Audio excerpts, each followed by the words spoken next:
Hello बच्चों, good evening. बच्चों YouTube पर आपका आज स्वागत है और आज हम इकोनॉमिक्स के मॉडल सेट का डिस्कशन कराने जा रहे हैं।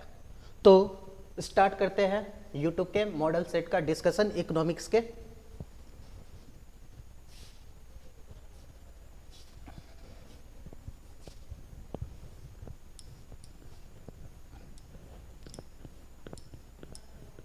यहाँ पर सर कुछ MCQ दिए गए हैं, उस MCQ को आज हम लोग आपके सामने प्रेजेंट करने वाले हैं। इकोनॉमिक्स के MCQ को जो दिया गया है, पहला अगर MCQ को देखा जाए तो कहता है which of the following is study under micro economics. इसका मतलब है कि व्यष्टि अर्थशास्त्र में निम्नलिखित में से किसका अध्ययन किया जाता है।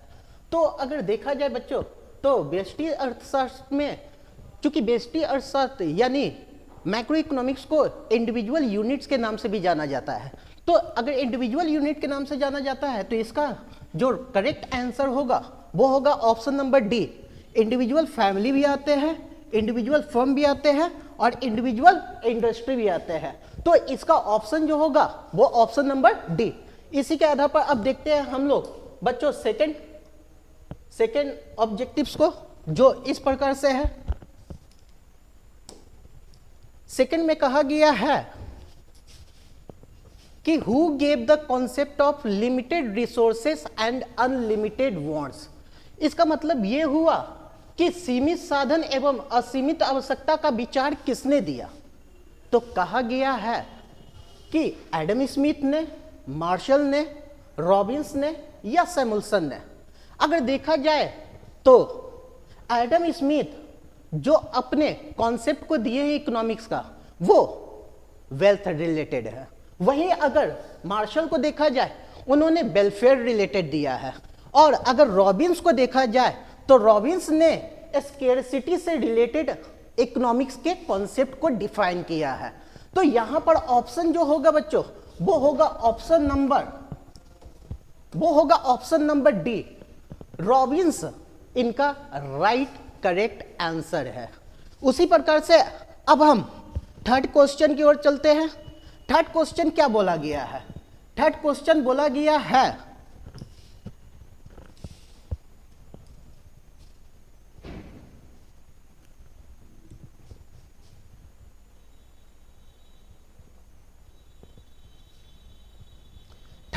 जो बोला गया है वो बोला गया है उत्पादन के निम्न में से कौन से घटक है। इंग्लिश में इसे कहा जाता है which of the following is a factor of production. Production के कौन कौन से फैक्टर है।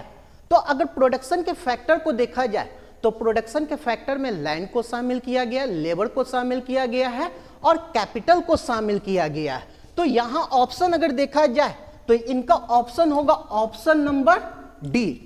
ऑप्शन नंबर डी इनका करेक्ट आंसर होगा। ऑप्शन नंबर डी इनका क्या होगा? करेक्ट आंसर होगा। उत्पादन के साधनों में किसे शामिल किया गया है? तो उत्पादन के साधन में शामिल किया गया है all of the above. Land को भी शामिल किया गया है, लेबर को भी शामिल किया गया और कैपिटल को भी शामिल किया गया है। क्वेश्चन नंबर 4 को देखते हैं। तो कहा जाता है who the word micro is firstly use by. Micro किसके द्वारा सबसे पहले यूज किया गया है? तो माइक्रो जो यूज किया गया है सबसे पहले वो यूज किया गया है रैगनर फ्रिश के द्वारा। किसके द्वारा यूज किया गया?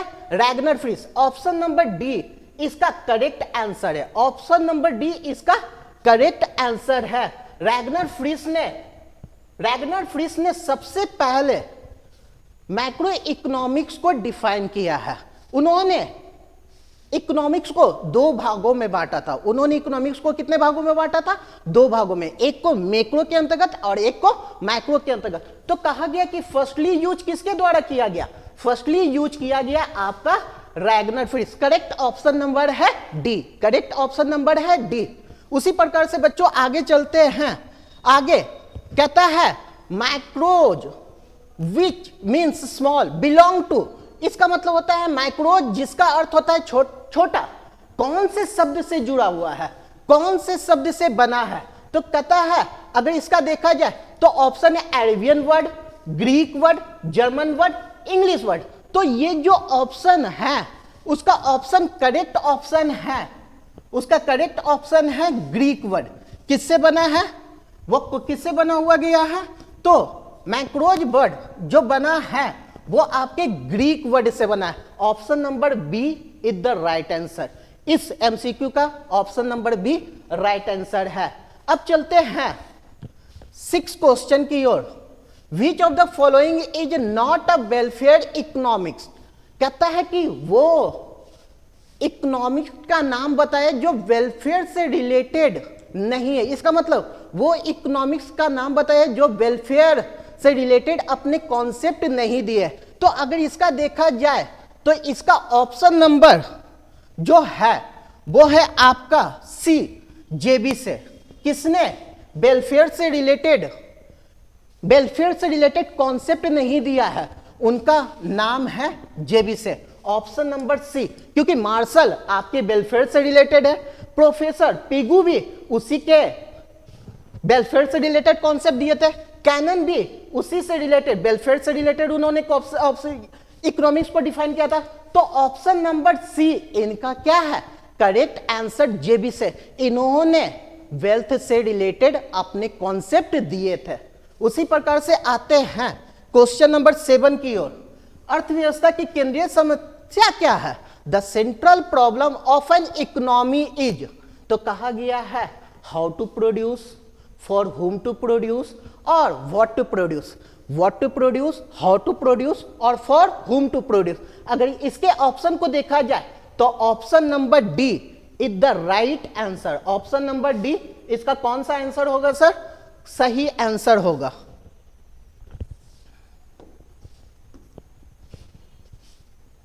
ऑप्शन नंबर डी इसका क्या होगा, सही आंसर होगा।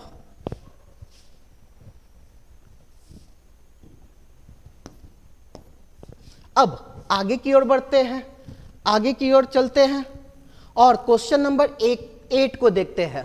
कहता है किस अर्थव्यवस्था में निजी एवं सार्वजनिक क्षेत्र का सह-अस्तित्व होता है, यानी ऐसा कौन सा इकोनॉमी है जहां पर प्राइवेट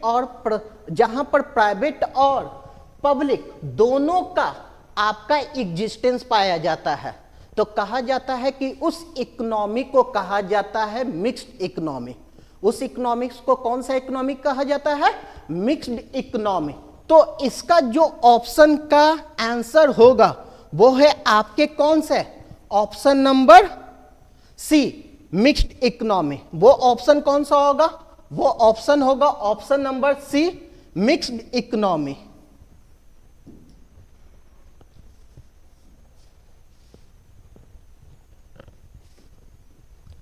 चलिए बच्चों आगे की ओर बढ़ते हैं। कहता है उत्पादन संभावना वक्र का ढाल गिरता है। कैसा गिरता है, the slope of A production possibility curve fall. किस रूप में इसका कर्व गिरता हुआ चला जाता है। तो कहता है कि प्रोडक्शन पॉसिबिलिटी के कर्व को अगर देखा जाए तो वो कर्व आपके टॉप टू बॉटम यानी ऊपर से नीचे गिरता हुआ ढाल होता है। तो अगर ऑप्शन को देखा जाए तो इसका option number C is the right correct answer होगा, from top to bottom, from top to bottom. तो अगर इस हिसाब से देखा जाए तो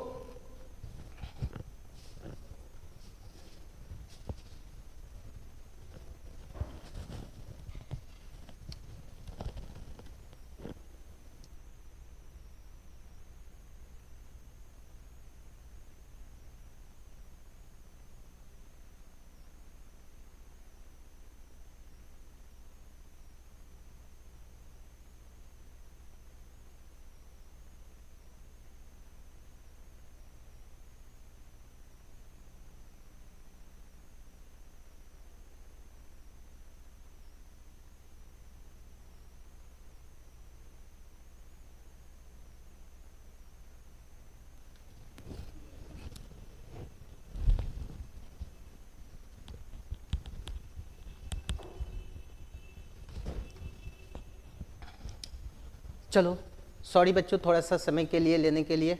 तो शुरुआत करते हैं कि क्वेश्चन नंबर 10 कहता है कि उत्पादन संभावना वक्र का ढाल गिरता है।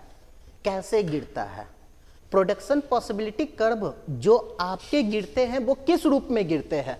तो कहा गया है कि प्रोडक्शन पॉसिबिलिटी कर्व को अगर देखा जाए तो वो गिरने का काम करता है sir from top to bottom. इसका मतलब किस ओर से? ऊपर से नीचे गिरता हुआ चला जाता है। किस ओर से गिरता हुआ चला जाता है? ऊपर से नीचे की ओर गिरता हुआ चला जाता है। उसी प्रकार से नेक्स्ट हम लोग चलते हैं नेक्स्ट क्वेश्चन की ओर। क्वेश्चन नंबर 11 कहता है कि उपभोक्ता व्यवहार का अध्ययन किया जाता है, यानी कंज्यूमर बिहेवियर को स्टडी किया जाता है। कौन सी इकोनॉमिक्स के अंतर्गत? माइक्रो इकोनॉमिक्स के अंतर्गत, मैक्रो इकोनॉमिक्स के अंतर्गत, इनकम थ्योरी के अंतर्गत, या नन ऑफ दीज? तो कंज्यूमर चूंकि इंडिविजुअल यूनिट है, कंज्यूमर चूंकि इंडिविजुअल यूनिट है और इंडिविजुअल यूनिट को ऑलवेज हम लोग माइक्रो इकोनॉमिक्स के अंतर्गत स्टडी करते हैं। तो इसका करेक्ट आंसर है option number A, micro economics. Correct answer है answer number A, micro economics. तो यहां पर जो आपके आंसर होंगे वो आपके कौन होते हुए चले जाएंगे? वो आपके होते हुए चले जाएंगे micro economics.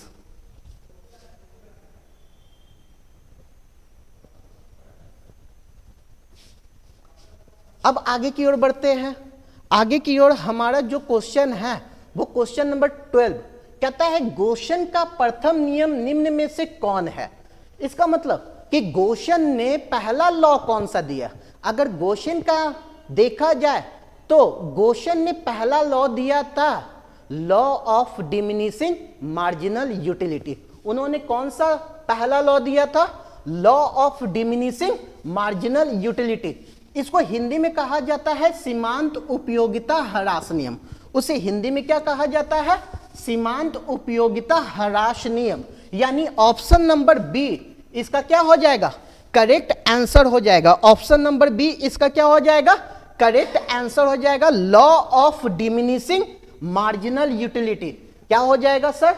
Law of diminishing marginal utility. अगर इसके सेकेंड लॉ को देखा जाए तो एच गॉसेन ने सेकेंड लॉ कौन सा दिया था? Law of equi marginal utility. अगर सेकेंड लॉ के बारे में पूछा जाए कि गोशन का सेकेंड लॉ कौन है, तो गोशन का सेकेंड लॉ है law of equi marginal utility. चलो बच्चों आगे की ओर बढ़ते हैं।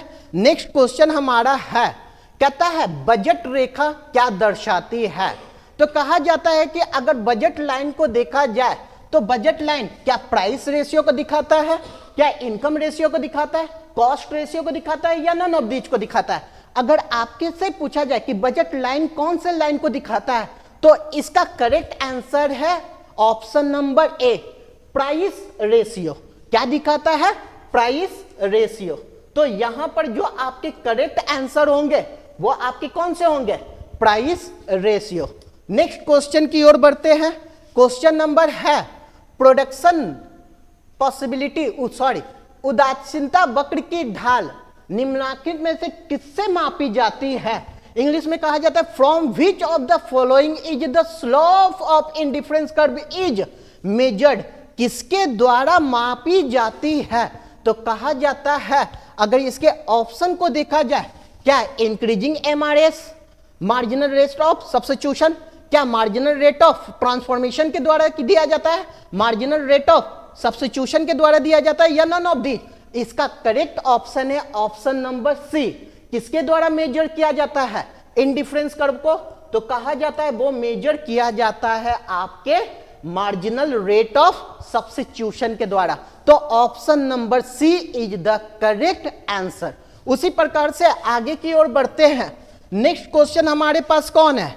हमारे पास नेक्स्ट क्वेश्चन है, कहता है कि वस्तु की हर अगली इकाई के प्रयोग से मार्जिनल यूटिलिटी क्या होती है? तो हम लोगों ने पढ़े हैं कि जैसे जैसे किसी वस्तु को हम लगातार कंज्यूम करते हैं तो उससे मिलने वाली जो यूटिलिटी है वो प्रत्येक यूनिट के कंज्यूम करने से क्या होती हुई चली जाती है? घटती हुई चली जाती है, यानी कि डिमिनिश होते हुए चले जाते हैं। तो ऑप्शन नंबर अगर देखा जाए तो यहां पर आ जाएंगे डिमिनिशिंग। कौन से आ जाएंगे? डिमिनिशिंग। इसका मतलब option number 1 is the right correct answer होगा इसका। नेक्स्ट आगे की ओर बढ़ते हैं। नेक्स्ट कहता है सम सीमांत उपयोगिता ह्रास नियम हम कैसे निकालते हैं। कहता है कि मार्जिनल यूटिलिटी को हम कैसे कैलकुलेट करते हैं। मार्जिनल यूटिलिटी को कैलकुलेट कैसे करते हैं, तो मार्जिनल यूटिलिटी को कहा जाता है कि मार्जिनल यूटिलिटी है क्या, तो कहता है कि टोटल जो यूटिलिटी होते हैं, जब टोटल यूटिलिटी को जिसमें चेंजेज होते हैं अगर उसे क्वांटिटी से चेंजेज क्वांटिटी से क्या कर दिया जाए, डिवाइड कर दिया जाए, तो वही आपके हो जाते हैं मार्जिनल यूटिलिटी का कैलकुलेशन। वही आपके क्या हो जाते हैं, मार्जिनल यूटिलिटी का कैलकुलेशन। तो अगर यहां पर देखा जाए तो कौन सा ऑप्शन इसका सही होगा, तो इसका ऑप्शन होगा option number 1, change in total utility divide by change in quantity. Change in total utility divide by change in quantity. इसे एक तरीके से और मेजर किया जाता है, इसे एक तरीके से और मेजर किया जाता है। अगर मार्जिनल यूटिलिटी को देखा जाए तो कहता है marginal utility equal to marginal utility N term equal to total utility N minus total utility N minus 1। ये भी एक मार्जिनल यूटिलिटी का क्या है, फॉर्मूला है। इसके द्वारा भी मार्जिनल यूटिलिटी को क्या किया जाता है, कैलकुलेट किया जाता है। तो यहां पर जो ऑप्शन होगा वो ऑप्शन कौन सा होगा, ऑप्शन नंबर 1। अब नेक्स्ट क्वेश्चन की ओर चलते हैं। कहता है उपयोगिता की माप की जाती है, किसके द्वारा यूटिलिटी को मेजर किया जाता है, तो देखा जाए तो कहा गया है, प्रोफेसर मार्शल ने कहा है कि यूटिलिटी को हम मेजर कर सकते हैं। कौन से टर्म में मेजर कर सकते हैं, तो कहता है कि वो मनी टर्म में मेजर कर सकते हैं। इसलिए प्रोफेसर मार्शल ने यूटिलिटी के लिए कार्डिनल व्यू पॉइंट दिए हैं। कौन से व्यू पॉइंट दिए हैं, कार्डिनल व्यू पॉइंट। और उसी में उन्होंने कहा है कि उपयोगिता का मेजरमेंट हम किस रूप में कर सकते हैं, यूटिलिटी को कैसे मेजर कर सकते हैं, तो उन्होंने कहा है कि यूटिलिटी को मेजर किया जा सकता है मनी के रूप में। यूटिलिटी को किस रूप में मेजर किया जा सकता है, मनी के रूप में। तो option number 1 is the correct answer. Money किस रूप में मेजर कर सकते हैं, मनी के रूप में मेजर कर सकते हैं। नेक्स्ट क्वेश्चन, उपयोगिता का क्रमवाचक सिद्धांत किसने दिया, who propounded the ordinal utility theory. ये ऑर्डिनल पूछा जा रहा है, कौन सा पूछा जा रहा है, ऑर्डिनल के बारे में पूछा जा रहा है। ये किसके बारे में पूछा जा रहा है, ऑर्डिनल के बारे में। क्योंकि जो आपके प्रोफेसर मार्शल थे उन्होंने कार्डिनल व्यू पॉइंट दिया था। ऑर्डिनल व्यू पॉइंट किसने दिया, क्या मार्शल ने, ना। क्या पिगो ने, ना। हिक्स एंड एलन, हाँ। Option number C is the correct answer. किसने यूटिलिटी को ऑर्डिनल पॉइंट ऑफ व्यू किसने दिया था, तो हिक्स एंड एलन ने यूटिलिटी का कौन सा थ्योरी दिया था, ऑर्डिनल यूटिलिटी थ्योरी दिया था। नेक्स्ट आपके क्वेश्चन है, इकोनॉमिक्स में उपयोगिता का आशय क्या है, अर्थशास्त्र में उपयोगिता का आशय क्या है। Utility in economics means, utility को किस रूप में डिफाइन किया गया है, बड़ा अच्छा शब्द में बस एक लाइन में डिफाइन किया गया है। यूटिलिटी को कहा जाता है want satisfying power. Want satisfying power, किसी भी वस्तु में अगर गुड्स में ऐसी क्षमता जो किसी व्यक्ति के वांट्स को सेटिस्फाई करते हैं वही कहलाते हैं यूटिलिटी। तो यहां पर कहा गया है क्या किसी वस्तु में आवश्यकता पूरी करने की शक्ति, आनंद, खुशी, उपादेयता। तो ऑप्शन नंबर 1 यानी यूटिलिटी को किस रूप में मेजर किया जा सकता है, तो कहता है कि यूटिलिटी को आप, यूटिलिटी का मतलब क्या होता है, तो कहा जाता है यूटिलिटी का मतलब होता है wants satisfying power of an commodity. किसी भी वस्तु में वैसी क्षमता जो वांट्स को क्या करता है, सेटिस्फाई करता है, क्या कहलाता है, यूटिलिटी कहलाता है। नेक्स्ट क्वेश्चन कहता है कुल उपयोगिता जब स्थिर होती है तब सीमांत उपयोगिता क्या होगी, तो कहता है कि कुल उपयोगिता जब आपके स्थिर होंगे, यानी जब आपके टोटल यूटिलिटी क्या होंगे, जब आपके टोटल यूटिलिटी क्या होंगे, टोटल यूटिलिटी जब फिक्स होगा तो मार्जिनल यूटिलिटी कैसा होगा, तो ऑप्शन नंबर ए 0। ऑप्शन नंबर ए 0, जहां पर टोटल यूटिलिटी क्या हो जाता है, मैक्सिमम हो जाते हैं, जहां पर टोटल यूटिलिटी क्या हो जाता है, मैक्सिमम हो जाता है, वहां पर मार्जिनल यूटिलिटी कैसा होता है, वहां पर मार्जिनल यूटिलिटी होता है 0 के बराबर। तो नेक्स्ट क्वेश्चन की ओर चलते हैं। मांग वक्र का सामान्य ढाल कैसा होता है? डिमांड कर्व जनरली स्लोप, कैसे स्लोप करता है सर? तो कहता है कि डिमांड कर्व तो स्लोप करता है, कैसे स्लोप करता है? अपवर्ड ना डाउनवर्ड? हाँ, डाउनवर्ड करता है।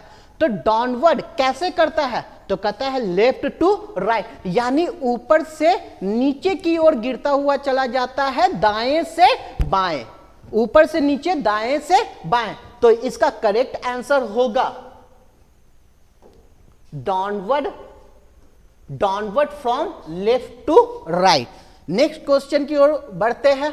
मांग में कमी के निम्नलिखित में से कौन से कारण हो सकते हैं? कहता है डिमांड का कम होने का रीजन बताइए। Which of the following is a reason for fall in demand? Demand के कमी होने का रीजन क्या है? क्या इनकम में कमी आना? क्या इनकम में कमी आना? तो अगर किसी भी कंज्यूमर के इनकम में कमी आएगा तो वो डिमांड को कम करेगा, हाँ ये हो सकता है।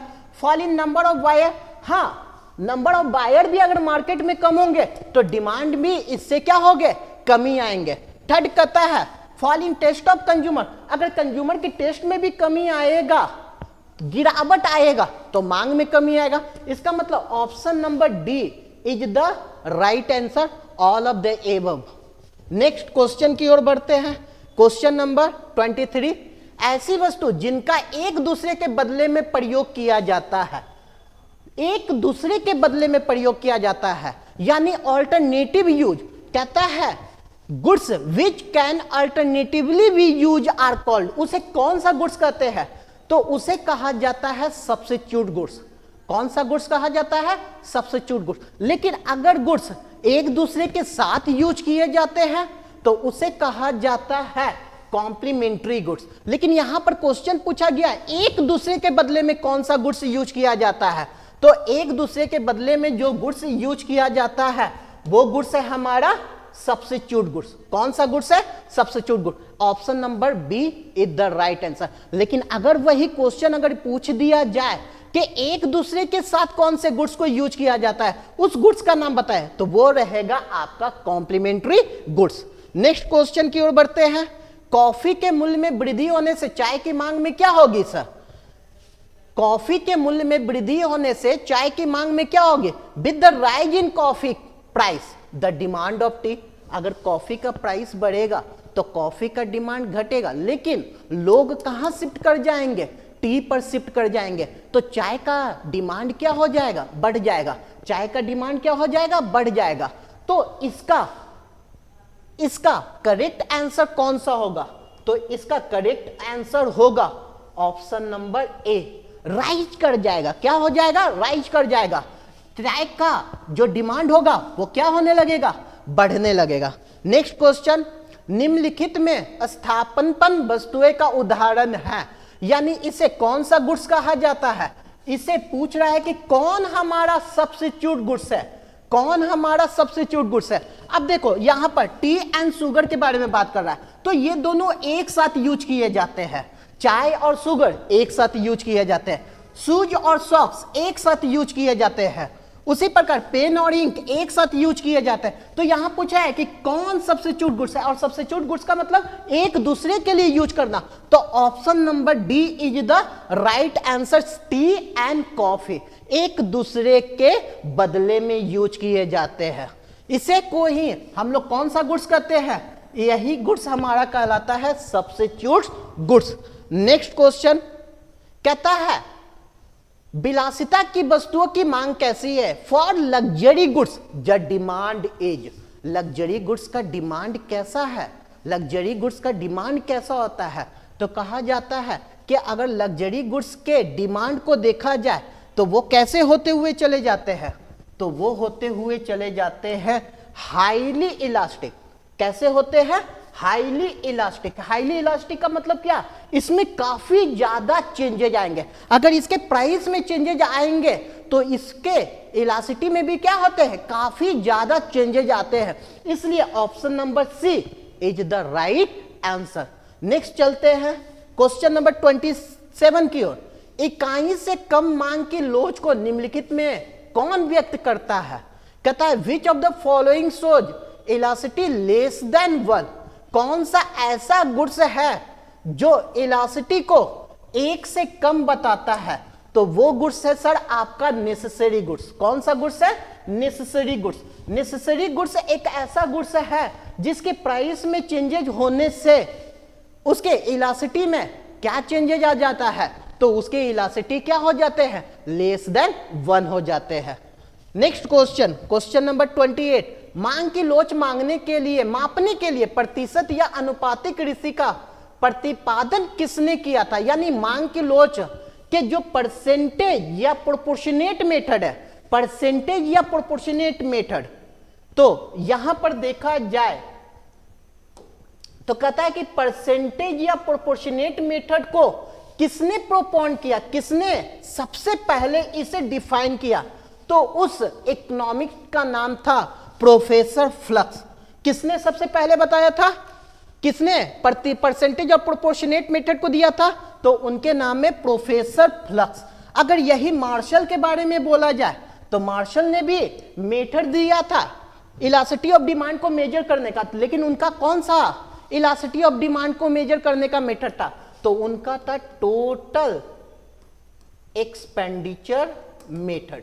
अगर टोटल एक्सपेंडिचर मेथड के बारे में पूछा जाए कि किसने प्रोपोन किया था, तो उसको प्रोपोन करने का काम किया था प्रोफेसर मार्शल ने। नेक्स्ट क्वेश्चन की ओर बढ़ते हैं। मांग की लोच कितने प्रकार की होती है? मांग की लोच, इसका मतलब इलास्टिसिटी ऑफ डिमांड को कितने टाइप्स होते हैं? इलास्टिसिटी ऑफ डिमांड का कितने टाइप्स होते हैं?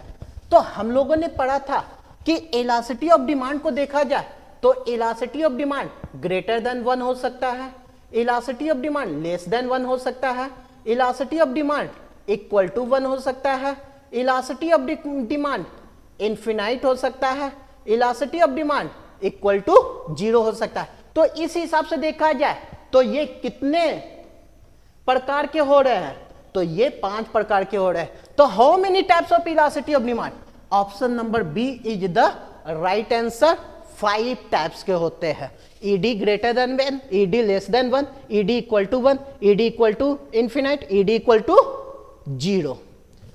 नेक्स्ट क्वेश्चन की ओर चलते हैं।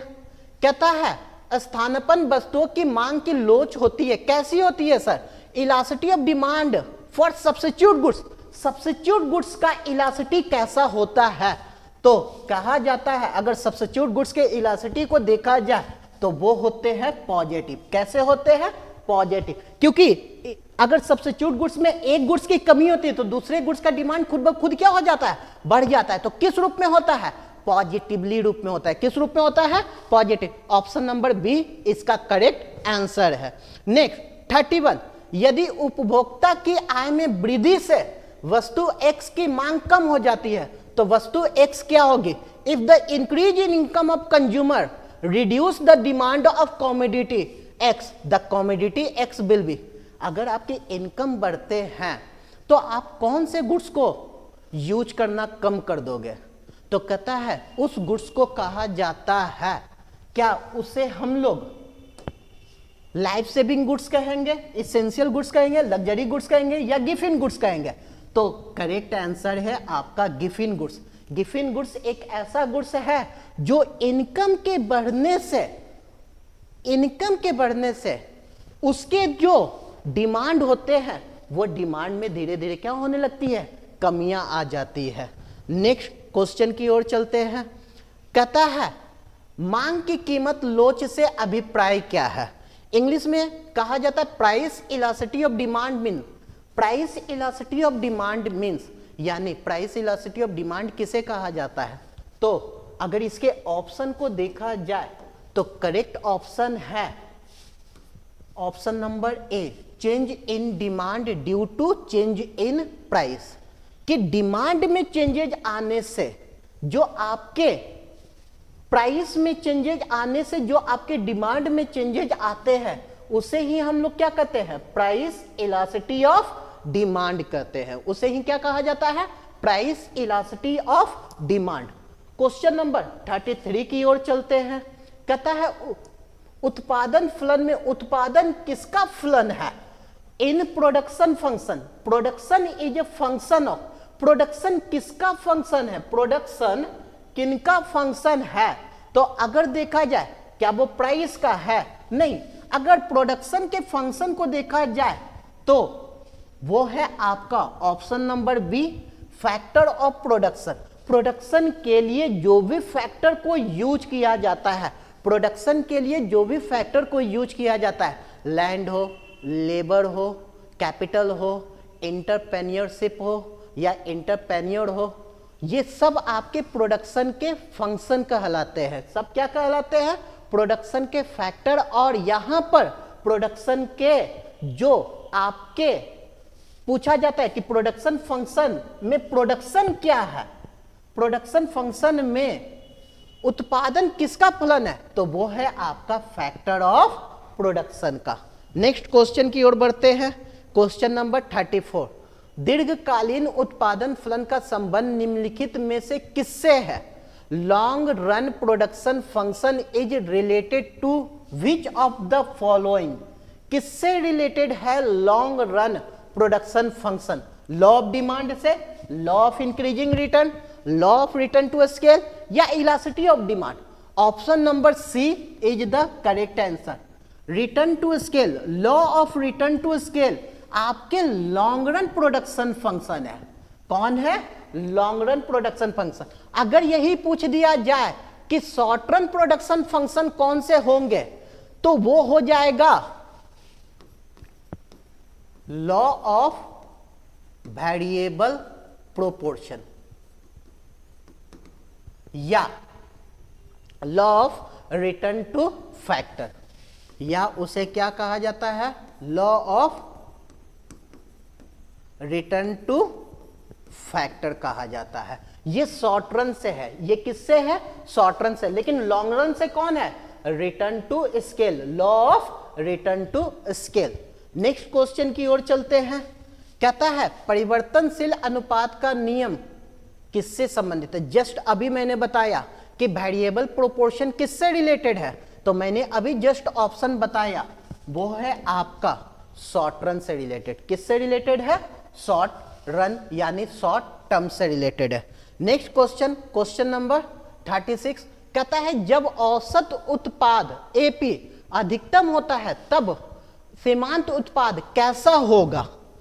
कहता है when average product is maximum then marginal product is, कैसे होंगे सर?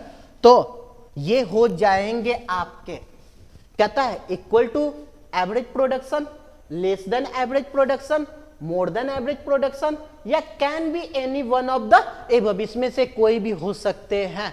तो इसका करेक्ट ऑप्शन है इक्वल टू एपी, यानी ये किसके बराबर हो जाते हैं?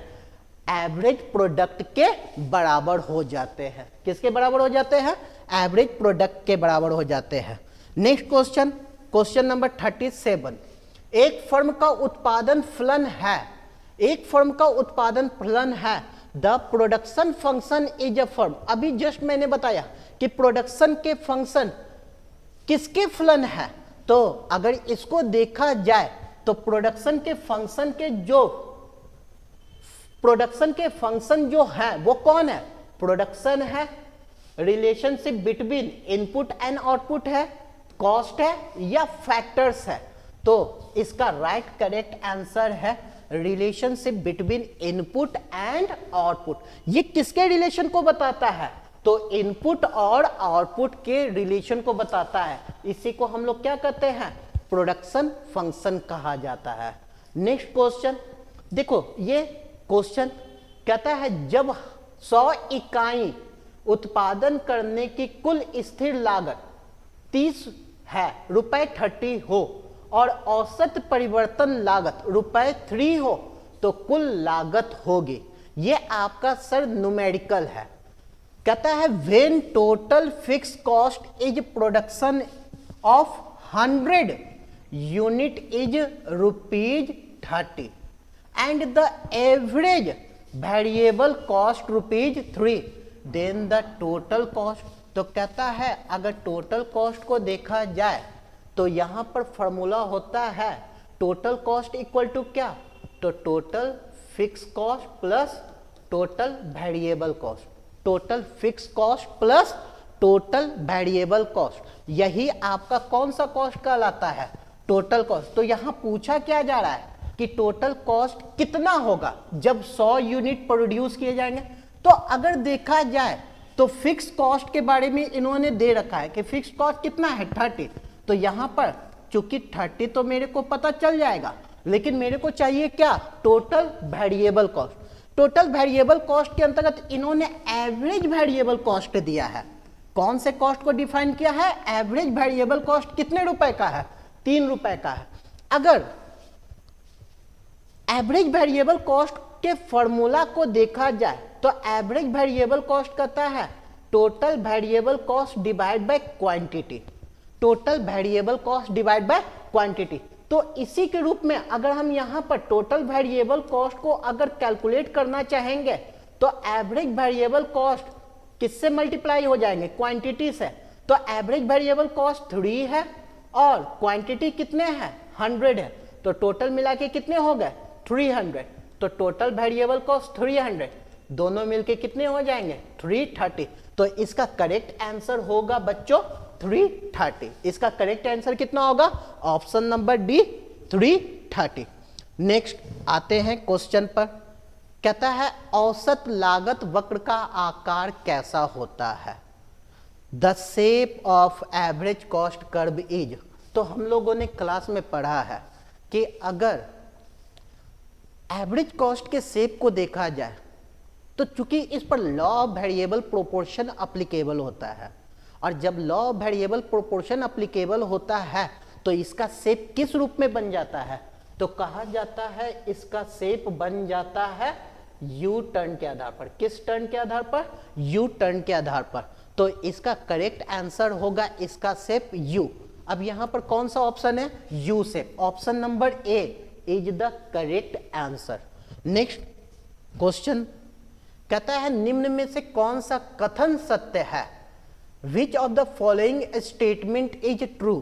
कहता है average cost equal to total fixed cost minus total variable cost, average cost equal to average fixed cost plus total variable cost, average cost equal to total fixed cost plus average variable cost, या average cost equal to average fixed cost plus average variable cost. Just बच्चों अभी हम लोगों ने इसके answer को देखा है, अभी हमने एक न्यूमेरिकल बताया था, है या नहीं।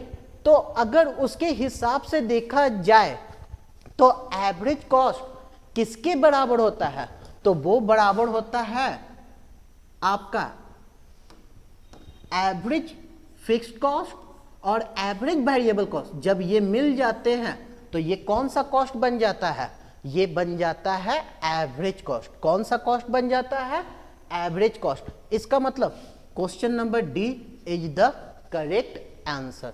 नेक्स्ट क्वेश्चन की ओर चलते हैं। क्वेश्चन नंबर 41, मौद्रिक लागत में निम्नलिखित में किसे सम्मिलित किया जाता है, विच ऑफ द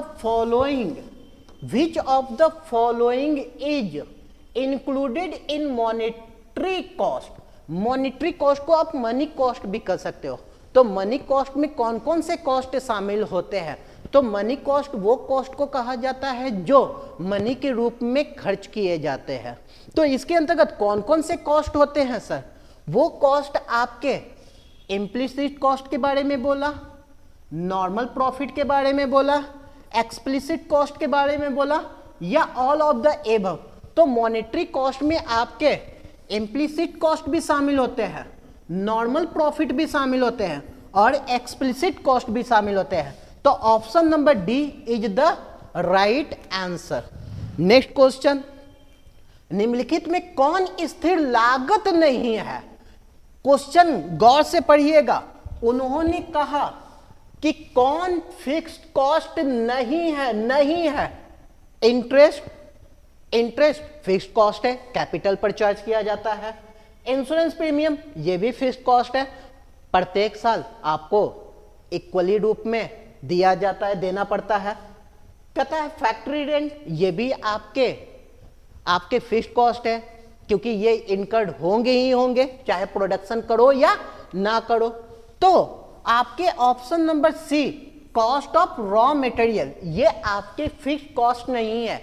ये कौन से कॉस्ट में शामिल किए जाते हैं? इसे कहा जाता है वेरिएबल कॉस्ट। कौन से cost? Variable cost. Fixed cost जो प्रोडक्शन के प्रोड्यूस करने या ना करने पर भी वो कॉस्ट इनकर्ड होता है, फिक्स्ड कॉस्ट कहलाता है। वेरिएबल कॉस्ट प्रोडक्शन के प्रोड्यूस करने से अगर कॉस्ट बढ़ता हुआ चला जाता है, यानी प्रोडक्शन को अगर बढ़ाओगे कॉस्ट भी बढ़ेगा, या प्रोडक्शन को कम करोगे कॉस्ट भी कम होगा, ये कॉस्ट कहलाता है वेरिएबल कॉस्ट। रॉ मटेरियल एक ऐसा कॉस्ट है जो प्रोडक्शन के बढ़ने से बढ़ते हैं, प्रोडक्शन के घटने से घटते हैं, इसलिए इसका करेक्ट आंसर कौन सा होगा? Cost of raw material. Next question कहता है MR प्रदर्शित किया जाता है, मार्जिनल रेट किस रूप में, मार्जिनल रेवेन्यू को किस रूप में शो किया जाता है? मार्जिनल रेवेन्यू को किस रूप में शो किया जाता है?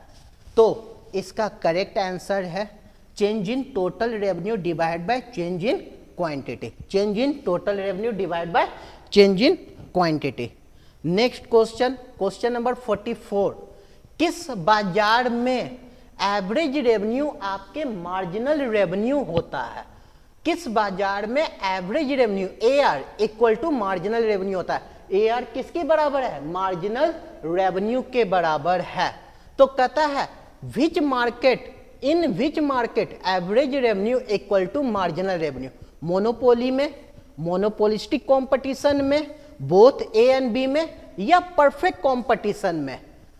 अब इस क्वेश्चन को अगर देखा जाए तो इसका राइट आंसर है बच्चों परफेक्ट कंपटीशन। परफेक्ट कंपटीशन एक ऐसा मार्केट है जहां आपका एवरेज रेवेन्यू आपके किसके बराबर हो जाते हैं? मार्जिनल रेवेन्यू के बराबर हो जाते हैं। इसलिए इसका करेक्ट आंसर कौन सा होगा? परफेक्ट कंपटीशन होगा। नेक्स्ट क्वेश्चन की ओर बढ़ते हैं। नेक्स्ट क्वेश्चन कहता है निम्न में से कौन सा कथन सही है? Which of the following statement is true? AR and price are same. Average revenue और प्राइस दोनों बराबर है, सेम है। Average revenue cut and average revenue curve and demand curve are same. Average revenue का कर्व डिमांड कर्व के revenue के जैसा है। फिर कहता है answer both A and B, या फिर ऑप्शन देता है नन ऑफ दीज। तो इसका करेक्ट आंसर है बच्चों, इसका करेक्ट आंसर है बोथ A एंड B। इसका करेक्ट आंसर कौन सा है बच्चों? Both A and B। Average revenue और प्राइस दोनों सेम है, और एवरेज रेवेन्यू का कर्व और डिमांड कर्व दोनों क्या है? सेम है। इसलिए option number C is the right answer. Next question है in monopolistic competition which of the following remain constant? ये क्वेश्चन बड़ा मजेदार है। कहता है कि मोनोपोलिस्टिक कंपटीशन में बताइए कि कौन ऐसे हैं जो आपके क्या रहते हैं? स्थिर रहते। क्या स्थिर रहता है? Average revenue, marginal revenue, both average revenue, या नन ऑफ दीज? तो इसका करेक्ट आंसर है नन ऑफ दीज, क्योंकि अगर मोनोपोलिस्टिक कंपटीशन में देखा जाए तो मोनोपोलिस्टिक कंपटीशन के अंतर्गत दोनों कर्व क्या होते रहते हैं? गिरते हुए रहते हैं। दोनों कर्व क्या रहते हैं? गिरते रहते हैं। इसलिए ना तो एवरेज रेवेन्यू और ना तो मार्जिनल रेवेन्यू दोनों कभी भी कांस्टेंट नहीं रहेगा। कौन सा ऑप्शन हो जाएगा? None of these. Next question है 47, फर्म के संतुलन में क्या होता है? For a firm equilibrium. Firm कब इक्विलिब्रियम होगा सर? तो कहता है कि जहां पर अगर फर्म को देखा जाए मार्जिनल रेवेन्यू उसके मार्जिनल कॉस्ट के बराबर हो जाते हैं। जहां पर फर्म का मार्जिनल रेवेन्यू किसके बराबर हो जाता है? मार्जिनल कॉस्ट के बराबर हो जाता है, वहां पर फर्म अपने आप को किस स्थिति में मानता है? इक्विलिब्रियम की स्थिति में मानता है? क्या मार्जिनल रेवेन्यू मार्जिनल कॉस्ट से अधिक हो जाएगा? क्या मार्जिनल रेवेन्यू मार्जिनल कॉस्ट से कम होगा? मार्जिनल रेवेन्यू मार्जिनल कॉस्ट के 0 के बराबर होगा? या मार्जिनल रेवेन्यू मार्जिनल कॉस्ट के बराबर होगा? तो ऑप्शन नंबर ए इसका सही आंसर है। नेक्स्ट क्वेश्चन की ओर बढ़ते हैं। क्वेश्चन नंबर 48 कहता है उत्पादक संतुलन की निम्नलिखित में कौन सी रीतियां हैं? Which is a method of producer equilibrium. Producer कौन से मेथड को फॉलो करता है इक्विलिब्रियम की सिचुएशन में? Total revenue total cost method, marginal revenue marginal cost method, both A and B, या नन ऑफ दीज? इसका करेक्ट आंसर है both A and B. Next question है एक फर्म हानि की स्थिति में उत्पादन कब करती है? तब करती है जब, कहता है a firm produce in the state of loss when price is greater than average cost, price is equal to average cost, price is more than average variable cost, या price is less than average variable cost. अगर इसके correct option को देखा जाए तो कौन सा होगा? तो कहता है price is less than average variable cost. Option number D is the correct answer. Next question number 50 वस्तु की पूर्ति के निर्धारक घटक कौन है? कहता है determining factor of supply of goods. जब गुड्स को सप्लाई किया जाता है तो कौन कौन से फैक्टर गुड्स को सप्लाई करते समय डिटरमाइन करते, वो कौन कौन से फैक्टर होते हैं? क्या वो गुड्स का प्राइस होता है? क्या वो गुड्स का प्राइस होता है? क्या वो गुड्स के प्राइस के रिलेटेड गुड्स होते हैं, प्राइस ऑफ रिलेटेड गुड्स होते हैं, या price of factor of production होते हैं, या ऑल ऑफ द एबव? अगर सप्लाई देखा जाए तो सप्लाई ऑफ गुड्स को डिटरमाइन करने के कौन कौन से फैक्टर है? तो वो प्राइस ऑफ गुड्स भी होते हैं, वो आपके प्राइस ऑफ रिलेटेड गुड्स भी होते हैं, वो आपके price of factor of production भी होते हैं। तो करेक्ट आंसर कौन सा होगा? Option number D all of the above is the correct answer. Next 51 किसी वस्तु की पूर्ति की मात्रा, किसी वस्तु की पूर्ति की मात्रा उसकी कीमत के बीच किस प्रकार का संबंध पाया जाता है? Which types of relationship is found between quantity supplied of A goods and it's price. उसके प्राइस के साथ सप्लाई का कैसा रिलेशन है? सप्लाई के क्वांटिटी का कैसा रिलेशन है? तो क्या इनवर्स रिलेशन है, क्या डायरेक्ट रिलेशन है, बोथ ए एंड बी है, या नन ऑफ द दीज है? तो अगर सप्लाई के क्वांटिटी ऑफ गुड्स को देखा जाए और उसके प्राइस को देखा जाए तो दोनों के बीच में कैसा रिलेशन बनता है? डायरेक्ट रिलेशन बनता है। कहने का मतलब कि अगर प्राइस इंक्रीज होते हैं तो क्वांटिटी भी क्या होता है? इंक्रीज होता है, जिसे हम सप्लाई भी करते हैं। अगर प्राइस घटता है तो क्वांटिटी भी क्या होता है? घटता है। तो रिलेशन कैसा?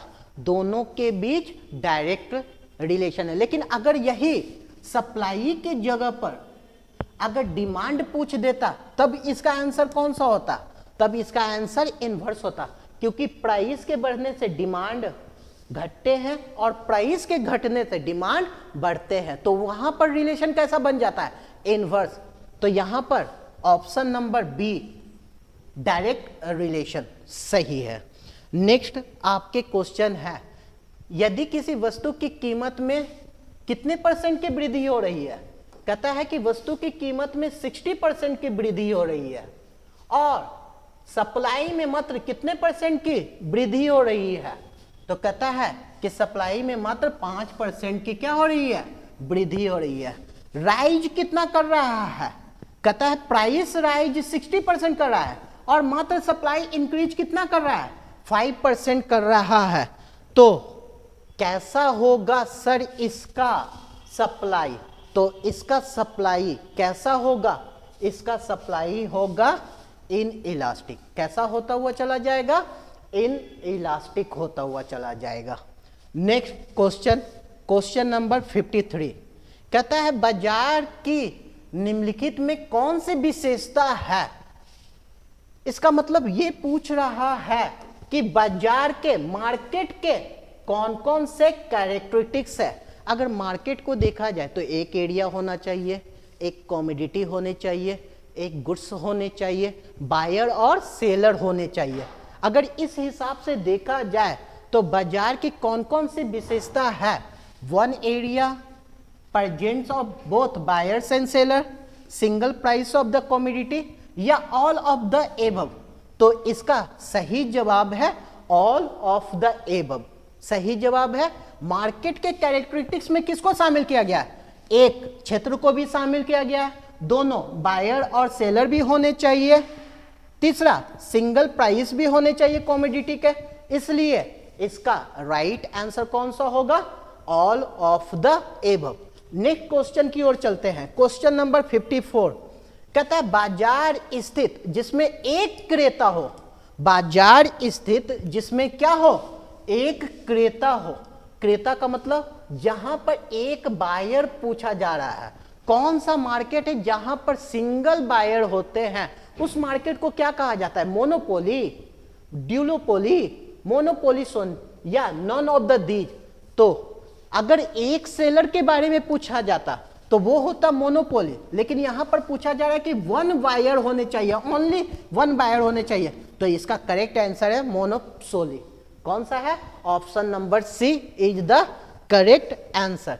नेक्स्ट क्वेश्चन 55 एकाधिकारी प्रतियोगिता का निम्नलिखित में कौन सी विशेषता है। कहता है बताइए कि मोनोपोलिस्टिक कंपटीशन की कौन से फीचर है। क्या मोनोपोलिस्टिक कंपटीशन में डिफरेंशिएटेड प्रोडक्ट पाए जाते हैं, सेलिंग कॉस्ट होता है, इम्परफेक्ट नॉलेज ऑफ मार्केट होता है, या ऑल ऑफ द एबव होता है। अगर मोनोपोलिस्टिक कंपटीशन को देखा जाए तो इसमें डिफरेंशिएटेड प्रोडक्ट भी पाए जाते हैं, इसमें सेलिंग कॉस्ट भी होता है, इसमें कस्टमर को, बायर को मार्केट का नॉलेज कैसा होता है, इम्परफेक्ट होता है। अगर इसके हिसाब से देखा जाए, ऑप्शन के हिसाब से, तो correct option number D all of the above होगा। नेक्स्ट क्वेश्चन नंबर 56 क्या कहता है, किस बाजार में फर्म की मांग वक्र पूर्ण लोचदार होता है। In which market demand curve of a firm is perfectly elastic. कौन से मार्केट ऐसे हैं जहां पर डिमांड कर्व कैसा होता है, परफेक्टली इलास्टिक होता है। वो मार्केट है आपका परफेक्ट कंपटीशन। कौन सा मार्केट है, परफेक्ट कंपटीशन। नेक्स्ट क्वेश्चन कहता है पूर्ण प्रतियोगिता में क्या स्थिर रहता है, which of the following remain constant in perfect competition. Perfect competition में क्या स्थिर रहता है। वहां पर इसके जस्ट पहले हम लोगों ने मोनोपोलिस्टिक कंपटीशन में पूछा था कि क्या स्थिर रहता है, लेकिन यहां पर पूछा जा रहा है परफेक्ट कंपटीशन में क्या स्थिर रहता है। परफेक्ट कंपटीशन में क्या स्थिर रहता है, average revenue, marginal revenue, both average यानी बोथ ए एंड बी, या नन ऑफ द दीज। तो इसका करेक्ट आंसर है बोथ ए एंड बी, यानी एवरेज रेवेन्यू और मार्जिनल रेवेन्यू दोनों क्या रहते हैं, कांस्टेंट रहते हैं। दोनों क्या रहते हैं, कांस्टेंट रहते हैं। क्वेश्चन नंबर 58 किस प्रकार के बाजार संरचना में किसी वस्तु का एक और केवल एक उत्पादक है। उत्पादक यहां पर पूछा गया, एक और एक केवल उत्पादक है, यानी वन प्रोड्यूसर। कौन सा, वन प्रोड्यूसर। परफेक्ट कंपटीशन में पढ़े थे large number of large buyer. Monopoly, monopoly इसका क्या है, सही जवाब है। नेक्स्ट क्वेश्चन, क्वेश्चन नंबर 55 कहता है पूर्ण प्रतियोगिता बाजार में सभी फर्म किस प्रकार की वस्तुओं का उत्पादन करती है। पूर्ण प्रतियोगिता बाजार में सभी फर्म किस प्रकार की वस्तुएं का उत्पादन करती है। Which types of goods do all firm produce in perfect competition market?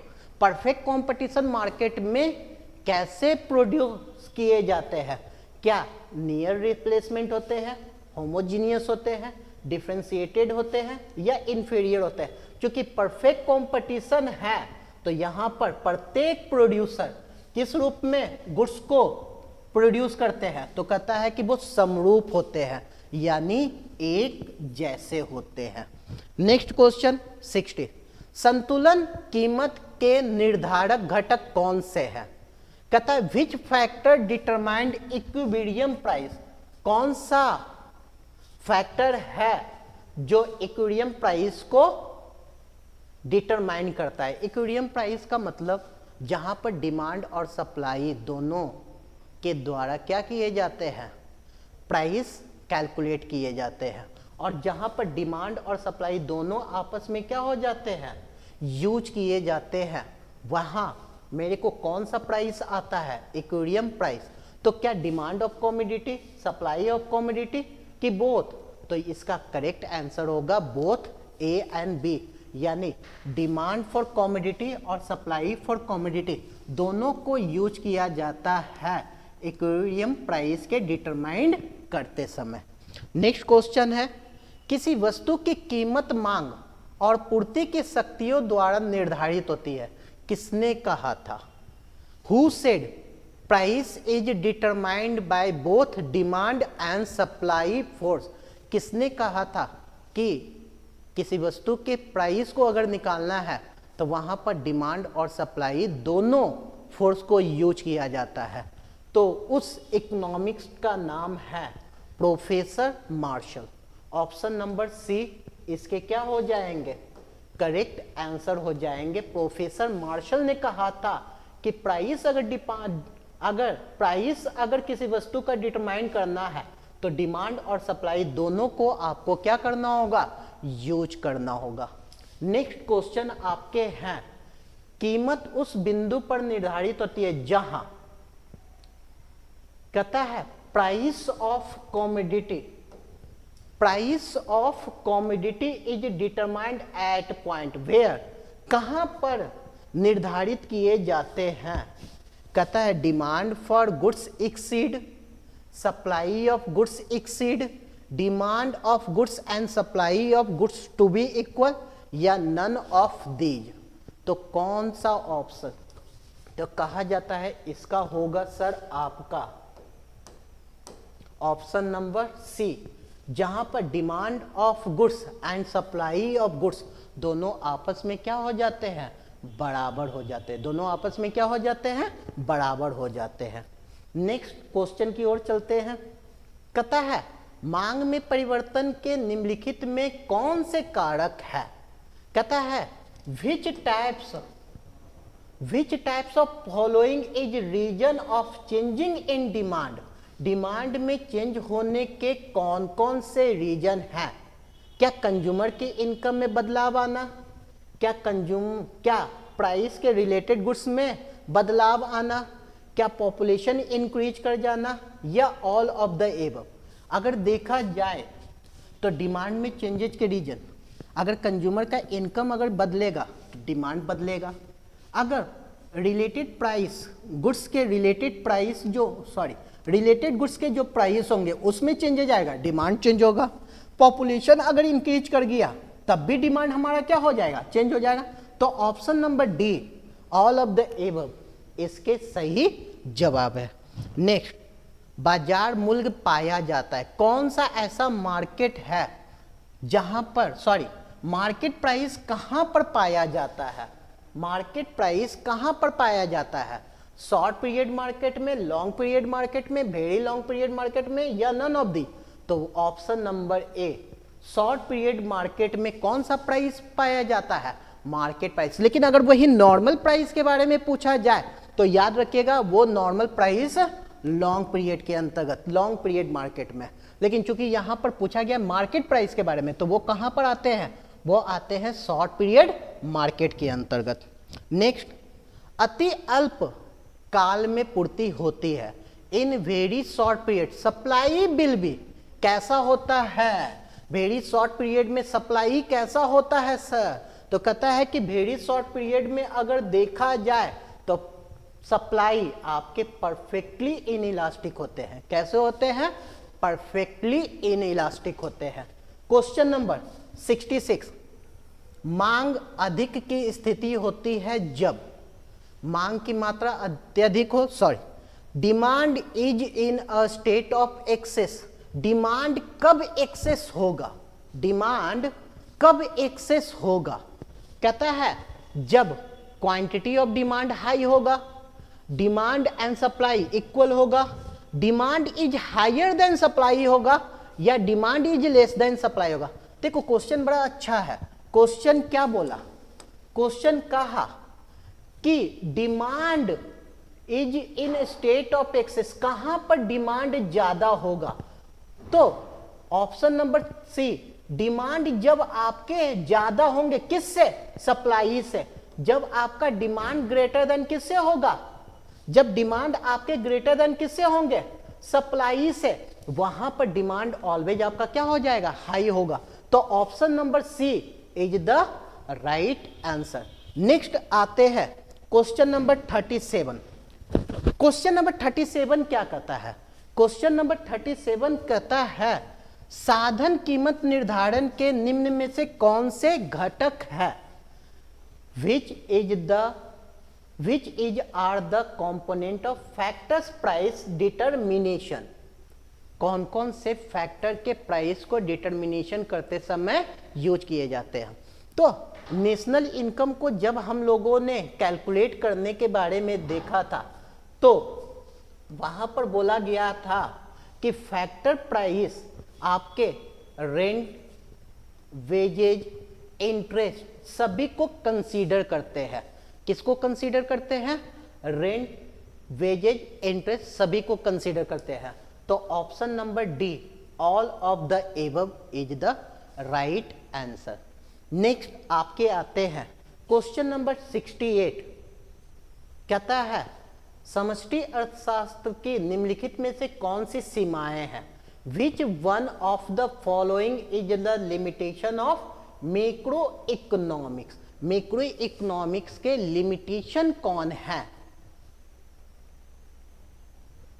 कहता है collective economics paradox, ignorance, individual units, both A and B, या नन ऑफ द दीज।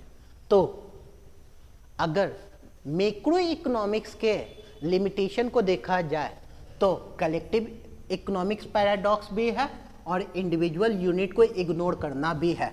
तो option number C, both A and B इसके सही जवाब है।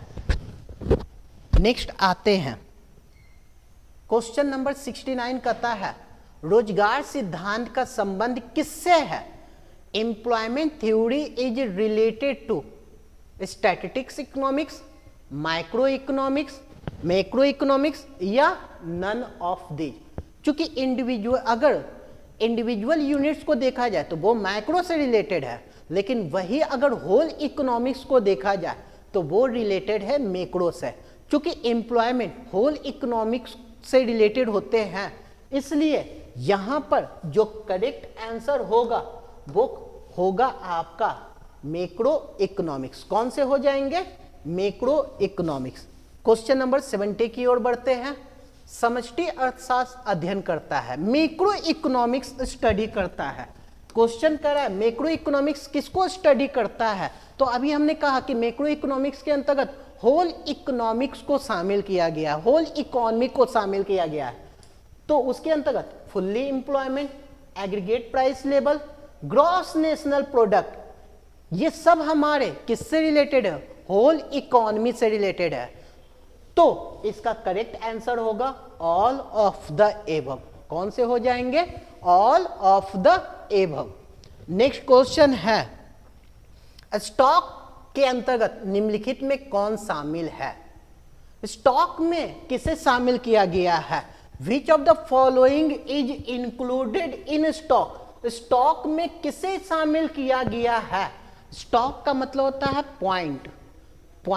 Point of, जहां पर आपके पॉइंट ऑफ मेजरमेंट होते हैं, वेरिएबल होते हैं, वही आपके क्या कहलाते हैं? स्टॉक कहलाते हैं। तो point of time quantity of money point of time में आते हैं, वेल्थ भी आते हैं, quantity of bits storage in warehouse भी आते हैं। ऑप्शन नंबर डी इसका करेक्ट आंसर है। नेक्स्ट क्वेश्चन, निम्नलिखित में कौन समष्टि अर्थशास्त्र की विषय वस्तु नहीं है? कहता है बताइए कि कौन सब्जेक्ट मैटर नहीं है, मैक्रो इकोनॉमिक्स के सब्जेक्ट मैटर नहीं है। नेशनल इनकम ये तो है, फॉरेन एक्सचेंज ये भी है, लॉ ऑफ डिमांड और पब्लिक एक्सपेंडिचर, क्योंकि ये सब अगर देखा जाए तो ये मैक्रो इकोनॉमिक्स के सब्जेक्ट मैटर है, लेकिन लॉ ऑफ डिमांड को देखा जाए तो ये मैक्रो के अंतर्गत आते हैं। किसके अंतर्गत? मैक्रो के अंतर्गत। तो इसका करेक्ट आंसर कौन सा होगा? Law of demand. Next question कहता है बताइए चक्रीय प्रभाव के अंतर्गत निम्नलिखित में कौन शामिल है? विच one of the following is included in circular flow? Circular flow में किसे शामिल किया गया है? रियल फ्लो को, मनी फ्लो को, बोथ ए एंड बी को, या नन ऑफ दीज? तो सर्कुलर फ्लो में आपके रियल फ्लो भी होते हैं और आपके मॉनेटरी फ्लो भी होते हैं। जब गुड्स और सर्विसेज का फ्लो होता है रियल फ्लो, और जब मनी का फ्लो होता है मॉनेटरी फ्लो। इसलिए सर्कुलर फ्लो के अंतर्गत आपके रियल फ्लो भी शामिल होते हैं और money flow. Option number C is the right answer. Next question की ओर बढ़ते हैं। कहता है प्रवाह के अंतर्गत निम्नलिखित में कौन शामिल है? Which are the following is included in flow? अब देखो फ्लो के अंतर्गत कहा गया पीरियड ऑफ टाइम। अगर स्टॉक के बारे में देखा जाए तो वो कहा जाता है पॉइंट ऑफ टाइम। स्टॉक क्या बोला गया है? Point of time. लेकिन वही अगर फ्लो के बारे में बोला जाए तो वो पीरियड ऑफ टाइम है। तो कंजम्पशन पीरियड ऑफ टाइम है, इन्वेस्टमेंट पीरियड ऑफ टाइम है, इनकम भी पीरियड ऑफ टाइम है। इसलिए इसका करेक्ट आंसर कौन सा होगा? All of the above. All of the above is the right answer. Next question आते हैं 75। कहता है चार क्षेत्रीय अर्थव्यवस्था के चक्रीय प्रभाव में संतुलन के लिए शर्त निम्नलिखित में कौन सी है? Which is the equilibrium condition of consumer circular flow of in fourth sector model? Fourth sector model में आखिर शामिल किसे शामिल किसे किया जाता है? तो हम लोगों ने पढ़ा था फोर्थ सेक्टर मॉडल में हमें हाउस होल्ड को शामिल किया जाता है, फर्म या प्रोड्यूसर को शामिल किया जाता है, गवर्नमेंट को शामिल किया जाता है और रेस्ट ऑफ द वर्ल्ड को शामिल किया जाता है। तो क्या कंजम्पशन प्लस इन्वेस्टमेंट, क्या कंजम्पशन प्लस इन्वेस्टमेंट प्लस जी, क्या consumption plus investment plus G plus X minus M, यानी एक्सपोर्ट माइनस इम्पोर्ट, या नन ऑफ दीज? अगर देखा जाए तो यहां पर house hold, government sector, firm या प्रोड्यूसर सेक्टर और रेस्ट ऑफ द वर्ल्ड। तो ऑप्शन नंबर सी, जिसमें आपके सारे सेक्टर क्या कर दिए जाते हैं? कंक्लूड कर दिए जाते हैं। तो इक्विलिब्रियम कंडीशन अगर फोर्थ सेक्टर मॉडल को देखा जाए तो कौन होंगे? C plus I plus G plus X minus M. Next question की ओर चलते हैं। साधन लागत पर शुद्ध राष्ट्रीय उत्पाद को कहा जाता है। ये क्वेश्चन पूछ रहा है बताइए कि factor cost per national income, net national income किसे कहा जाता है? उसे क्या कहा जाता है? तो उसे कहा जाता है नेशनल इनकम। कौन सा income? National income. Option number 1 इसका करेक्ट आंसर है। नेक्स्ट आते हैं 77। कहता है किसी अर्थव्यवस्था में एक वर्ष के अंतर्गत उत्पादित अंतिम वस्तुओं और सेवाओं के बाजार मूल्य को क्या कहते हैं? The market value of all final goods and services produced in an economy over a year is called. एक अकाउंटिंग ईयर में किसी भी गुड्स और सर्विसेज के, किसी भी फाइनल गुड्स और सर्विसेज के, जितने भी होते हैं फाइनल गुड्स और सर्विसेज के मार्केट वैल्यू को क्या कहा जाता है? उसे कहा जाता है जीडीपी एमपी, यानी ग्रॉस नेशनल प्रोडक्ट। क्या कहा जाता है? Gross national product at market price, यानी मार्केट वैल्यू पर पूछा जा रहा है तो क्या कहलाएगा? Gross national product, national income, domestic income, net national income? नहीं, option number B, sorry option number A इसका करेक्ट आंसर है। नेक्स्ट, एक अर्थव्यवस्था में कौन सा क्षेत्र सम्मिलित रहता है? Which sector is included in an economy? एक इकोनॉमी में कौन से सेक्टर शामिल होते हैं? बड़ा आसान सवाल है। प्राइमरी भी होते हैं, सेकेंडरी भी होते हैं, टर्सरी भी होते हैं, इसलिए इसका आंसर कौन सा होगा? All of these. Next question है 79, प्राथमिक क्षेत्र में निम्नलिखित में किसे शामिल किया जाता है? प्राइमरी सेक्टर में किसे शामिल किया जाता है? प्राइमरी सेक्टर में किसे शामिल किया जाता है? प्राइमरी सेक्टर में लैंड को, फॉरेस्ट को, माइनिंग को, या ऑल ऑफ द दीज को? तो प्राइमरी सेक्टर सर आप में लैंड भी लिए जाते हैं, फॉरेस्ट भी लिए जाते हैं, माइनिंग भी लिए जाते हैं, क्योंकि ये सब नेचुरल रिसोर्सेज से क्रिएट होते हैं, इसलिए इसका आंसर कौन सा होगा? All of these. कौन सा होगा? All of these. Question number 80 क्या कहता है? द्वितीय क्षेत्र में निम्नलिखित में कौन सी सेवाओं को सम्मिलित किया जाता है? सेकेंडरी सेक्टर में किसे शामिल किया जाता है? अभी पूछा गया था प्राइमरी सेक्टर में, अब पूछा जा रहा है सेकेंडरी सेक्टर में किसे इंक्लूड किया गया है? इंश्योरेंस को, सर इंश्योरेंस सर्विस देता है, टर्सरी सेक्टर में आ जाते हैं। मैन्युफैक्चरिंग को, हाँ सेकेंडरी सेक्टर के अंतर्गत अगर आते हैं तो सेकेंडरी सेक्टर आपके किससे रिलेटेड होते हैं? प्रोडक्शन से, प्रोड्यूस, जहां पर प्रोड्यूस किए जाते हैं, जहां पर किसी गुड्स को क्या किए जाते हैं? प्रोड्यूस किए जाते हैं, इसलिए वो कौन से सेक्टर कहलाएंगे? मैन्युफैक्चरिंग कहलाएंगे। ऑप्शन नंबर बी इसका सही जवाब होगा। क्वेश्चन नंबर 81, लाभ के निम्नलिखित में कौन से घटक हैं? पूछा जा रहा है प्रॉफिट के कौन कौन से कंपोनेंट है? डिविडेंड है, अनडिस्ट्रीब्यूटेड प्रॉफिट है, कॉर्पोरेट प्रॉफिट टैक्स है, या ऑल ऑफ द एबव है?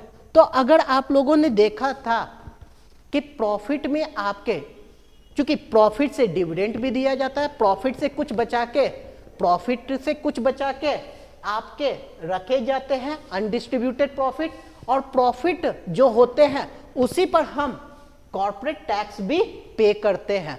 तो प्रॉफिट के अंतर्गत आपके डिविडेंड भी शामिल होते हैं, अनडिस्ट्रीब्यूटेड प्रॉफिट भी शामिल होते हैं, कॉर्पोरेट प्रॉफिट टैक्स भी होते हैं।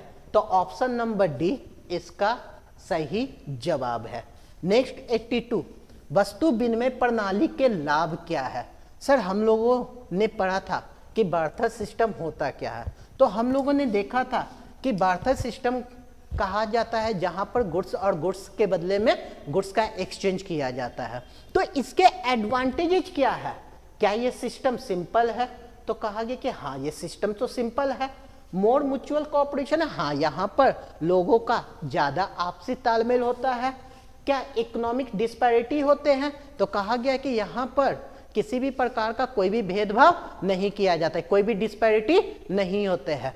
तो ऑप्शन नंबर डी इसका करेक्ट आंसर होगा। तो इसके एडवांटेजेस क्या है? सिंपल सिस्टम भी है, मोर म्यूचुअल कोऑपरेशन भी इसमें पाए जाते हैं, नो इकोनॉमिक डिस्पैरिटी भी होते हैं, इसलिए आंसर कौन सा हो जाएगा? All of the above. Next आते हैं 83, मुद्रा वो है जो मुद्रा का कार्य करे, किसने कहा था? बड़ा अच्छा सवाल पूछा गया है। Money is what money does, money वो है जो मनी का कार्य करे, किसने कहा था सर? तो उनके नाम है हार्टली ब्रदर्स। किसने कहा था? Hartley brothers. Option number A इसका करेक्ट आंसर है। चलते हैं 84, मुद्रा के कार्य क्या है? एक मनी के फंक्शन कौन है? तो मनी के अगर फंक्शन को देखा जाए तो मनी के प्राइमरी फंक्शन भी होते हैं और मनी के सेकेंडरी फंक्शन भी होते हैं। तो मनी के अगर फंक्शन को देखा जाए तो मनी के फंक्शन कौन कौन से होते हैं? मीडियम ऑफ एक्सचेंज, हाँ, मेजरमेंट ऑफ वैल्यू, हाँ, स्टोरेज ऑफ वैल्यू, हाँ। अगर इसके हिसाब से देखा जाए तो मनी के फंक्शन ऑल ऑफ दीज ये होते हैं। तो करेक्ट आंसर कौन है? करेक्ट आंसर है all of these. Next question देखा जाए, कहा जाता है 85, निम्न में से कौन विधिग्राह्य मुद्रा है? Which of the following is legal tender money?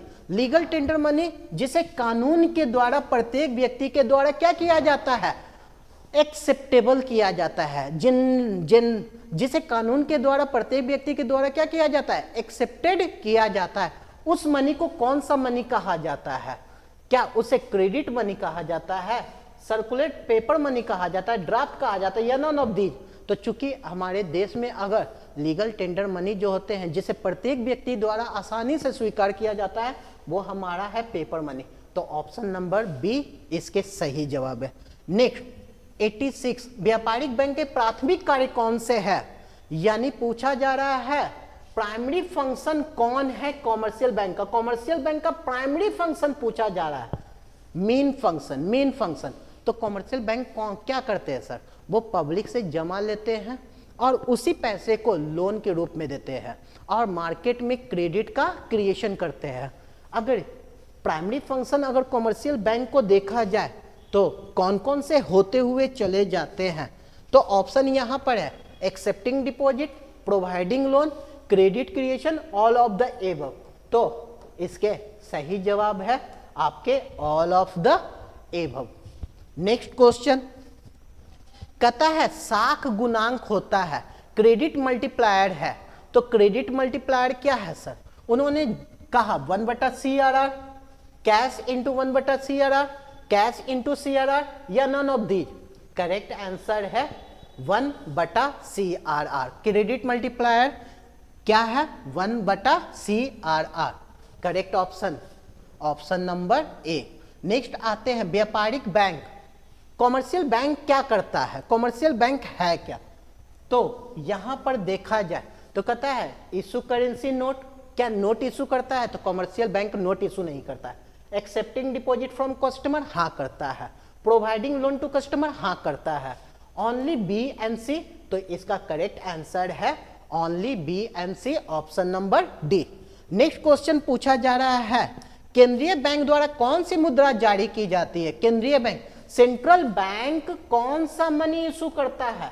Central bank कौन सा मनी इशू करता है? कौन सा करेंसी इशू करता है? सेंट्रल बैंक के द्वारा कौन सा करेंसी इशू किया जा रहा है? उन्होंने कहा करेंसी, उन्होंने कहा क्रेडिट मनी, उन्होंने कहा क्वाइंस, उन्होंने कहा ऑल ऑफ दीज। तो सेंट्रल बैंक सर करेंसी को इशू करता है, सेंट्रल बैंक को क्वाइंस इशू करने का राइट नहीं है। तो इसका करेक्ट आंसर होगा ऑप्शन नंबर ए, करेंसी। नेक्स्ट क्वेश्चन की ओर चलते हैं।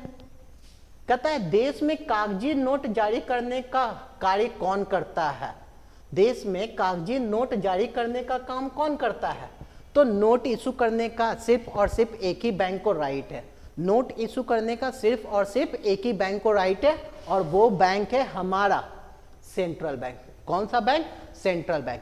तो ऑप्शन नंबर बी इसके सही जवाब है। नेक्स्ट, निम्नलिखित में कौन साख नियंत्रण की गुणात्मक विधि है? पूछा जा रहा है क्वालिटेटिव मेथड कौन सा है? क्रेडिट कंट्रोल का क्वालिटेटिव मेथड कौन सा है? क्या CRR में अगर चेंजेस करेंगे तो वो क्या रिस्ट्रिक्शन ऑन कंज्यूमर क्रेडिट, या ओपन मार्केट ऑपरेशन, या चेंज इन बैंक रेट? अगर इसके सही जवाब देखा जाए तो option number B, restriction on consumer credit, इसके सही जवाब है। Qualitative method, restriction on consumer. लेकिन अगर यही क्वांटिटेटिव मेथड आता तो यहां पर आपके change in cash reserve ratio भी हो जाता, ओपन मार्केट ऑपरेशन भी हो जाता और बैंक रेट भी हो जाता। लेकिन यहां पर पूछा जा रहा है क्वालिटेटिव मेथड कौन है, तो उसके आंसर है option number B, restriction on consumer credit. Next, मुद्रा पूर्ति का नियंत्रण कौन करता है? Who regulates money supply? Money supply को रेगुलेट्स कौन करता है? मनी सप्लाई को रेगुलेट्स करने का काम किसका है? गवर्नमेंट ऑफ इंडिया को, reserve bank of India, commercial bank, या प्लानिंग कमीशन? तो मनी को रेगुलेट करने का कार्य दिया गया किसको? Reserve bank of India. Reserve bank of India money को क्या करता है? रेगुलेट करता है। क्वेश्चन नंबर 93, साख मुद्रा का विस्तार होता है जब CRR। कहता है साख मुद्रा का विस्तार होता है जब CRR। इसका मतलब उन्होंने कहा कि credit money is increase when CRR जब आपके, कहता है क्रेडिट मनी जब इंक्रीज होगा, क्रेडिट मनी जब इंक्रीज होगा तो CRR क्या होगा? तो CRR जब गिरेगा तब क्रेडिट मनी का क्या होगा, इंक्रीमेंट होगा, यानी मार्केट में क्रेडिट का क्रिएशन होगा। तो ऑप्शन नंबर ए इसके सही जवाब है। नेक्स्ट पूछा जाता है नरसिम्हा कमेटी समिति का संबंध किससे है, with which Narasimha committee is related to. तो Narasimha committee sir tax reform, banking reform, agriculture reform या इंफ्रास्ट्रक्चर रिफॉर्म, तो वो रिलेटेड है आपके बैंकिंग रिफॉर्म। बैंकिंग रिफॉर्म से रिलेटेड आपके कौन से है, नरसिम्हा कमेटी बनाए गए हैं। चलिए नेक्स्ट आते हैं, कहता है 1980 में कुल कितने बैंकों का नेशनलाइज किया गया, how many bank were nationalise in 1980। Question number ध्यान से 1980 में पूछा गया कि कितने बैंकों का नेशनलाइज किया गया, तो 20 बैंक, 6 बैंक, 8 बैंक या 10 बैंक।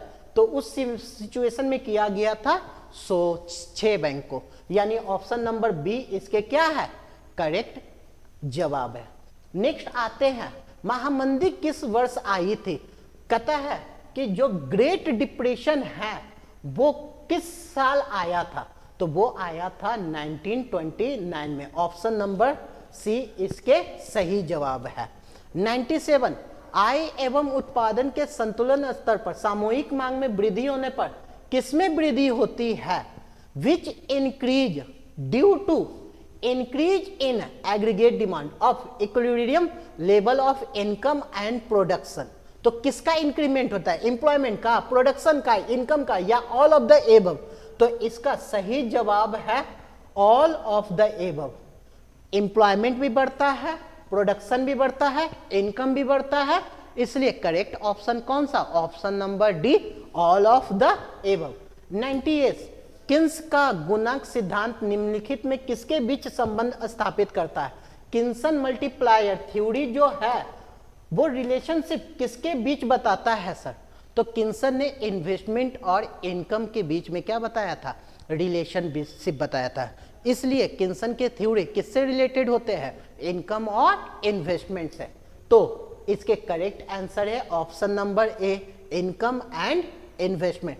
क्या इनकम और कंजम्पशन ना, सेविंग एंड इन्वेस्टमेंट ना, नन ऑफ दी, वो तो होगा ही। तो किससे रिलेटेड है उनके, इनकम एंड इन्वेस्टमेंट से। नेक्स्ट क्वेश्चन कहता है राजकोषीय नीति के अंतर्गत किसे शामिल किया गया है, which one is included in fiscal policy. Fiscal policy में किसे शामिल किया गया है, पब्लिक एक्सपेंडिचर को, टैक्सेशन को, पब्लिक डेट्स या ऑल ऑफ द एबव। तो इसका सही जवाब है आपके ऑल ऑफ द एबव। कौन है, ऑल ऑफ द एबव। और लास्ट क्वेश्चन जो हमारे पास है वो कौन से है, तो वो है निम्नलिखित में कौन सी राजस्व प्राप्ति नहीं है, यानी पूछा जा रहा है कि रेवेन्यू रिसिप्ट कौन नहीं है, नहीं है, तो वो recovery of loan, foreign grant, public expenditure का प्रॉफिट, पब्लिक इंटरप्राइजेज का प्रॉफिट या वेल्थ टैक्स। तो ये सारे से गवर्नमेंट को क्या होता है, रेवेन्यू जनरेट होता है। रिकवरी ऑफ लोन इसके सही आंसर है। तो ये था बच्चों आपके इकोनॉमिक्स के 100 MCQ। आई होप आप लोग इसका एक बार प्रिपरेशन कर लोगे ताकि ये आपके एग्जाम के लिए ज़्यादा बेनिफिट हो जाएंगे। तो इसी के साथ आज यहीं पर हम अपने क्लास को क्या करते हैं, स्टॉप करते हैं। आशा करते हैं आने वाले समय में भी हम आपके सामने इकोनॉमिक्स के और भी MCQ को रखने वाले हैं। थैंक यू बच्चों।